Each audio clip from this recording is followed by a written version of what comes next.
Mais il faut chercher quelque chose pour empêcher celui d'être candidat.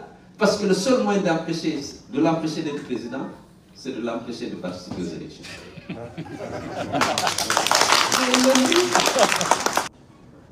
C'est toujours un plaisir de vous voir. Je sais que vous êtes inquiet, vous avez beaucoup de soucis par rapport à ce qui se passe en Guinée, mais moi aussi. Mais je veux que vous soyez convaincus qu'on va y arriver. Il y a des choses qui ne peuvent pas être acceptées. On a beaucoup accepté. C'est vrai, au nom de la paix. On l'a rappelé aujourd'hui, on était là-bas à l'assaut. Ils ont rappelé notre parcours. En 2010, lorsqu'on a volé notre victoire, nous avions un choix très difficile. Très, très difficile. Compte tenu de la nature de la campagne présidentielle qui a été menée. La campagne a été menée contre une communauté et non contre un candidat. Des tensions fortes ont été suscitées. Des hommes et des femmes ont été chassés de la Haute-Guinée. Ils sont arrivés par vagues successives dans leur région d'origine. Nous avons fait preuve de responsabilité. Il faut de souhait me rappeler, ce jour-là, on était ensemble. Les chefs de la paix voulaient se révolter contre les ressortissants de la Haute-Guinée qui étaient dans la région Amamou, dans la Page. J'ai dit non. Vous ne pouvez pas sanctionner quelqu'un qui n'a rien fait parce que son frère ou son cousin lointain, qu'il ne connaît peut-être pas, a mal agi. Nous estimons que ce n'est pas juste de s'en prendre à quelqu'un, même lorsque c'est son frère qui a commis un crime. Depuis lors, on se bat parce que nous voulons que la Guinée soit une société démocratique, une société où règne la justice, l'égalité des droits et l'égalité des chances pour tous les fils du pays. Ce que nous voulons est inacceptable, on ne peut plus accepter. Il faut que vous soyez mobilisés et convaincus qu'on va y aboutir. On ne peut pas sacrifier tout ce qui a été fait, toute la lutte qu'on a menée pour l'instauration de la démocratie. Le pays prétend être démocratique et on dit que c'est le peuple qui doit choisir dirigeant, que des individus viennent choisir à la place de la population ceux qui dirigent la Guinée. On ne peut pas. Il faut donc que vous soyez préparés mentalement, physiquement, financièrement à mener ce combat, parce qu'on ne peut pas l'arrêter. Si les adversaires de la paix veulent à tout prix imposer leur loi, ça ne marchera pas. Il faut qu'on soit prêt à refuser l'exclusion, à refuser la discrimination systématique, à refuser à ce qu'il soit érigé en loi que l'UFDG ne peut pas être au pouvoir, même si son candidat est élu. Ça, c'est pas acceptable. On a accepté des choses inacceptables. Mais cela demandera encore des efforts. Parce que les adversaires de la paix, de l'unité nationale, de la démocratie, sont debout. Et ils veulent à tout prix dire que ce pays va être géré suivant leurs propres règles. Ça ne peut pas être acceptable. Comment le RPG et l'UFDG peuvent travailler ensemble? On ne pouvait pas s'attendre à ça. Mais à un moment donné, lorsqu'il y a un danger qui te menace avec ton ennemi, qui risque de vous faire disparaître tous les deux, pour survivre, peut-être que vous donnez la main. Après, vous allez être concurrents. Parce que ça, le réalisme, ce n'est pas facile, mais on a décidé de nous associer, en tout cas de nous allier à tous ceux qui sont menacés par les jeunes qui arrivent là et qui veulent, au nom de on ne sait quoi, éliminer ce qu'ils appellent tous les anciens. On était dans l'opposition. Normalement, les putschistes devraient avoir comme partenaire l'UFDG. Parce que c'est nous qui avons mené le combat contre Alpha. C'est nous qui avons rendu le coup d'État possible, souhaitable et acceptable. Parce que nous nous sommes dressés, nous avons refusé. Il avait la force, et la force c'était les militaires. Mais le pouvoir, c'est celui qui avait les armes qui pouvait le pouvoir, mais c'est nous qui avons fait tomber. Enfin, notre combat, notre résilience, notre refus de le reconnaître à l'issue du scrutin du hold-up électoral du 18 octobre 2020, qu'on a gagné. Ils ont tout fait à l'époque, on a dit non.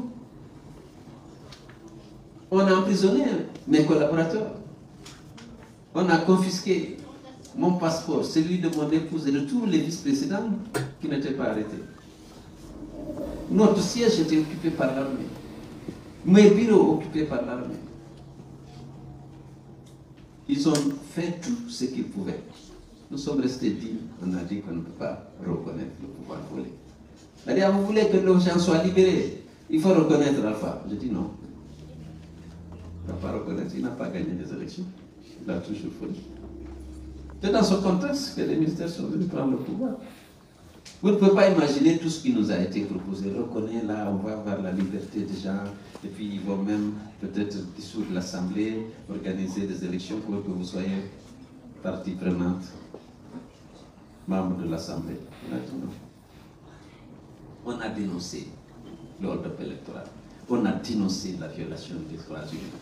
Vous ne pouvez pas imaginer le nombre de rapports que nous avons rédigés à la direction de l'Union européenne, de la France, des États-Unis, du Haut Commissariat des Nations Unies aux droits de l'homme, partout, la CEDEAO, l'Union africaine, tout ce qui s'est passé, documenté, les morts, l'image des victimes, leur âge, les contacts de leurs parents, ils ont tout.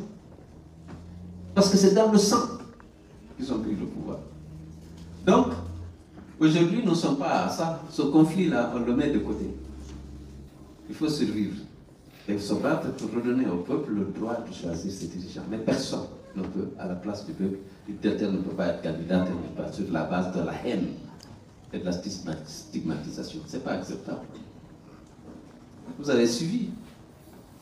J'étais le premier avocat du coup d'État pour reconnaître la junte, la soutenir, demander à la communauté internationale de soutenir les jeunes, mobiliser nos militants pour les soutenir, pour dire aux gens que c'est Alpha qui avait rompu l'ordre constitutionnel et qu'il faut les accompagner. J'étais à Bruxelles, à Paris, à New York, à Washington, partout. Grâce à votre soutien, ma voix porte. J'ai rencontré tous les grands de ce monde pour leur dire non, il faut les accompagner. C'est en ce moment qu'ils se retournent contre nous, pour des raisons que personne n'arrive à comprendre. Parce que tous les dossiers qui sont sortis sont faux et ne reposent absolument sur rien. La confiscation et la destruction de ma maison, il n'y a aucune base légale. Aucune. L'affaire de Guinée, je n'ai joué aucun rôle. Je ne vais pas passer toute ma vie à te justifier. Tout le monde sait que c'est faux. Namatsila leur a dit que c'est faux. Je n'ai aucun représentant. Dans Sanakonte, c'était son avion de commande. Il dit c'est pour moi. Maintenant, puisqu'on me dit de privatiser, je vends à celui-ci. Au moins, si j'ai besoin de l'avion, je lui dirai de me le prêter ou alors je vais le louer. Il a décidé et son ministre des Finances a exécuté sans associer le ministre des Transports que j'étais. Mais c'est connu de tous les Guinéens. Mais il faut chercher quelque chose pour empêcher celui d'être candidat. Parce que le seul moyen de l'empêcher d'être président, c'est de l'empêcher de participer aux élections. Il faut inventer des choses, il connaît, mais ce n'est pas acceptable. On est arrivé à ce niveau-là. Nous comptons sur vous, sur votre patriotisme, sur votre amour de la Guinée. Certains d'entre vous, ces enfants qui naissent ici, certains ne rentreront pas. Mais vous voulez que la Guinée, la terre de vos ancêtres, soit un pays régi par les règles et les principes de la démocratie et de l'état de droit. Qu'il y ait de bonnes infrastructures, qu'il y ait de bonnes routes, qu'il y ait du courant, de l'eau courante, l'unité, l'égalité des droits et l'égalité des chances entre les fils du pays.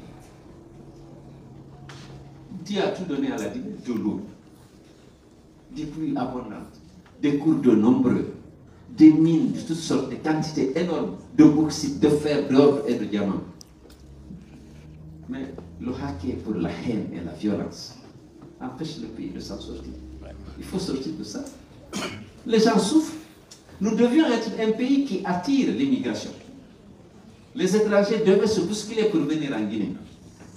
Mais les fils, vous avez vu l'Angola, je vous croyais à la vie. On me revient. Les choses, tout le monde est parti. Par la qualité, par la méchanceté et la haine, et l'absence de vision. faut que le pays change. Tout le monde ne va pas rentrer. Mais actuellement, le pays se vide. Il me dit, il faut un temps qu'on appelle ça ne marche pas. Il faut que nous soyons mobilisés.